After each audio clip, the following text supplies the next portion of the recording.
I'm your host, Annie Bowles, and this is News du Jour.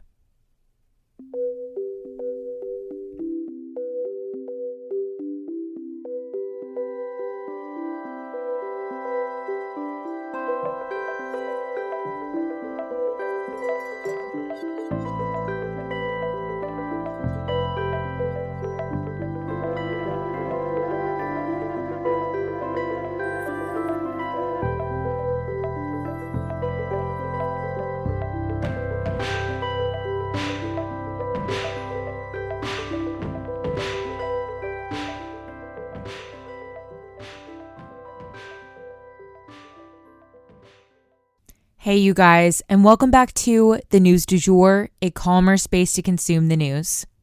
So today, November the 7th, marks 1 full month since Hamas attacked innocent Israeli civilians at the Nova Music Festival and in their homes, kicking off a bombardment of Gaza that has killed over 10,000 human beings so far and counting. It has been devastating to watch and to listen to, feeling helpless from the other side of the world. In that time, this podcast's audience has actually doubled in size. We have been ranked in the top 9,000 podcasts globally across all subject matters.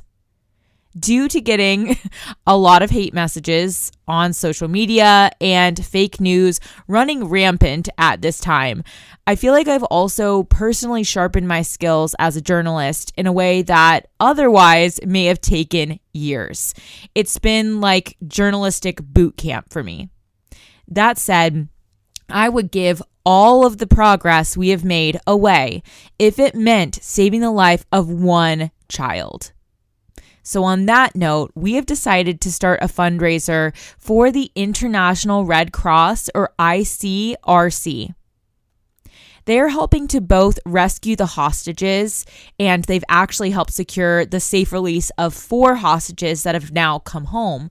And they are helping to save the lives of civilians in Gaza throughout the region who need medical care, aid, and other basic resources, which, as we know, half of these people are children.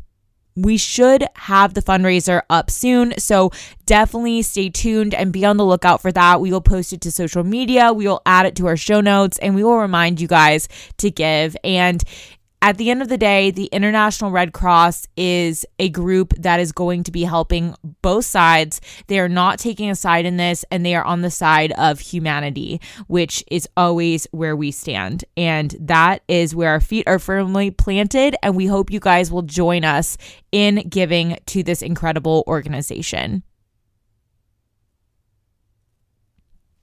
Today, we will have some updates on the war going on between Israel and Hamas, but we have 2 other major news stories to go over, as well as a mini story. Let's jump in. So for our mini story today, Tyson Foods has recalled 30,000 pounds of dinosaur-shaped chicken nuggets because people were finding pieces of metal in them. Ugh, I had to let you guys know in case you are a mom with these in the freezer, or even if you're a grown-up sized child with these in the freezer, which I would totally support. Either way, be careful with these, and the health advisory says to throw them away. And for our first longer news story today, Trump takes the stand. So you think this would be like every politician's favorite place to be, a captive audience, people hanging on their every word. But in this case, a lot hangs in the balance for former President Donald Trump, and taking the stand, it's a complicated thing to do. You see, even in this civil case, Donald Trump and his family, they have a lot at risk. They've built their name off of the idea that they are real estate magnates. And this case has the potential to shatter that public persona, that illusion. You see, basically what's at the heart of this case is whether or not Trump has inflated the worth of his properties and his wealth to rake in more wealth. What's more, This case could get Trump and his family barred from doing business in the state of New York, the place where Trump built his legacy, his public image, and where his father built the family's foundational business. But taking the stand today, which was actually his second time to do so in this case, the first time was a bit more minor, but Trump reportedly went on rant after rant. Initially, the judge, who Trump is particularly at odds with, reprimanded him for ranting and not answering the questions. But eventually, the judge reportedly gave up, according to CNN Politics, and just let the former president meander with his answers. Trump bashed the judge, he bashed the attorney general, all while on the stand, and called the case a quote-unquote political witch hunt, which obviously is nothing new for him. This is his answer to every single one of these court cases. But the thing is, this is a civil trial, you guys, which means the judge himself is who decides the outcome. And antagonizing him, well, it probably won't work in Trump's favor. That said, it can help sway votes, and I think that was the goal with this, voters, rather than trying to sway the case, which Trump may already see as a lost cause based on this judge. Trump also made an interesting legal maneuver, though. He did what he could to actually distance himself from the banks. He claimed to have used a disclaimer clause to indicate that banks were responsible for their own due diligence, basically saying, if I lied, it's their fault for not catching me. Now, whether or not this disclaimer was in all of the documentation or whether or not it will stand up in court remains to be seen, but you can be sure we will keep you guys posted. Something else going on related to this case is that, meanwhile, Ivanka Trump is saying she cannot testify because it will require her to be there in the middle of the school week, and she is a mom. Yes, Ivanka, that's actually when court proceedings happen, during the week. Lots of mothers have to be in court during the week all across the country. It sounds to me like she's just trying to get out of testifying, and she's not even a defendant in this case, but she could risk incriminating her father or her brothers, and, that would be a scary thing. That said, a subpoena is a subpoena, so I kind of doubt she'll be able to slip out of this one, but we'll see, and we'll definitely keep you guys posted. So before we launch into our Israel updates for today, I did want to mention some severe flooding that is going on in Malaysia. So we actually have a follower who lives in Malaysia, who is an Iranian young woman who's part of the diaspora. But anyway, she sent me some videos and pictures of the flooding to my Instagram inbox. And I really appreciate it because this story has been largely buried in the news because of what's going on with the wars. But people in Malaysia are currently wading through chest-high waters, you guys. So I wanted to make sure we covered this.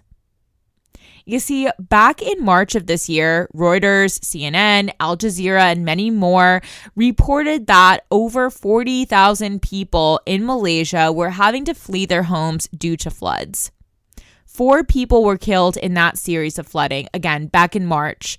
But previous floods can lead to a higher likelihood of further flooding because the ground becomes really saturated with water, according to weather.gov. The Straits Times wrote that this most recent round of flooding has driven 1,000 people from their homes in Malaysia so far, but they are still under adverse weather warnings for the next few days. So these floods are set to continue, and we'll definitely keep our prayers up for Malaysia and keep you guys posted on this. Okay, and without further ado, we will go ahead and jump into some Israel updates. We don't have a ton to go over after yesterday's very exhaustive episode, but I do want to issue a content warning here. This story involves war. So the connection to the outside world in Gaza has either been spotty or non-existent. CNN actually has a tracker on their website that they're constantly updating with a graph, so you can follow along daily. It actually returned to its lowest point, 39% connectivity, just this past Sunday, November the 5th. It goes up and down, but that is one of the many reasons that it's been tough to get reliable information and numbers out of the war zone. Okay, so I don't know if you guys have heard about this or if you haven't.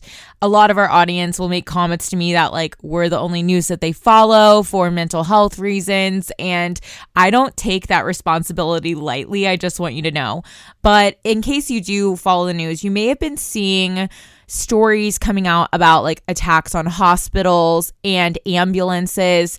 What is the deal with those? You may be asking, what is the truth of this? So the truth is, we don't know for sure. But what I can do for you guys is report to you what each side is saying and go from there. Again, it's really hard to verify anything right now because this is an active war zone and foreign press isn't allowed in.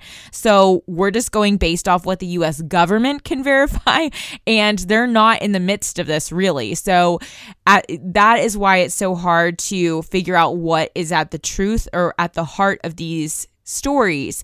But I'm going to go ahead and relay to you guys what each side is telling the press. So the Israeli Defense Force is saying that Hamas is using hospitals, ambulances, and really anything sympathetic and civilian related to hide themselves and their instruments of war. Basically things like fuel, guns, bombs, gear, etc. They have been saying this for many years, and actually in the past, these types of accounts have been verified by the U.S. government. Even Secretary of State Hillary Clinton was recently speaking out about this, saying, "We know Hamas does this." But the Palestinian press and leadership, which is essentially one and the same as Hamas, is saying that there is absolutely no Hamas fighters in these hospitals or ambulances that are being raided. Right now, as it is an ongoing war zone, foreign press is not allowed inside because no one is coming and going from this area other than the select few who were just released through the Rafah crossing. So again, it is virtually impossible for us to know what the truth is in these accounts, but that is what both sides are saying. And lastly for today, an incredibly alarming report is coming out. According to the New York Times, an Israeli minister suggested dropping a nuclear bomb on Gaza. He was immediately suspended by Prime Minister Netanyahu. We have seen extremist language before in Israel, and just recently, a podcast host there said that there was no such thing as non-combatants in Gaza, according to the New York Times. By immediately suspending this minister, Netanyahu obviously wants to send the message to extremists within his own country that they are in Gaza to wipe out Hamas and not the Palestinian people. That said, the drastic loss of civilian life is grave, and it has led a lot of people to believe that Israel's intentions are to commit a genocide. And with them not slowing down for humanitarian reasons, that just furthers people's lack of trust in what is going on in this area. We'll definitely keep you guys posted, and our prayers are with everyone in this area, but also our donations are on the way as well. Please stay tuned and be on the lookout for our fundraiser for the International Red Cross. And that is the news du jour. Today, I wanted to leave you guys with the quote, "A man that studies revenge keeps his own wounds green." If you enjoyed this episode, please subscribe on whatever podcast platform you use to listen. A rate and review on that platform or a shout out on social media would mean the world to us and help us to be able to keep creating the news du jour and reach more people who need a calmer space to consume the news. But the best way to support all of our work is to become a patron at www.patreon.com/sugarfree media, and that is also linked in our show notes. You can follow us on social media at newsdujour.podcast on both Instagram and TikTok. You can follow my personal account at It's Annie Bowles on both platforms as well. Any little noises you may hear in the background are my rescue pup. He has a little separation anxiety and always records with me. We appreciate you listening and look forward to telling you about the news again next time on News du Jour. Broadcasting from Oklahoma.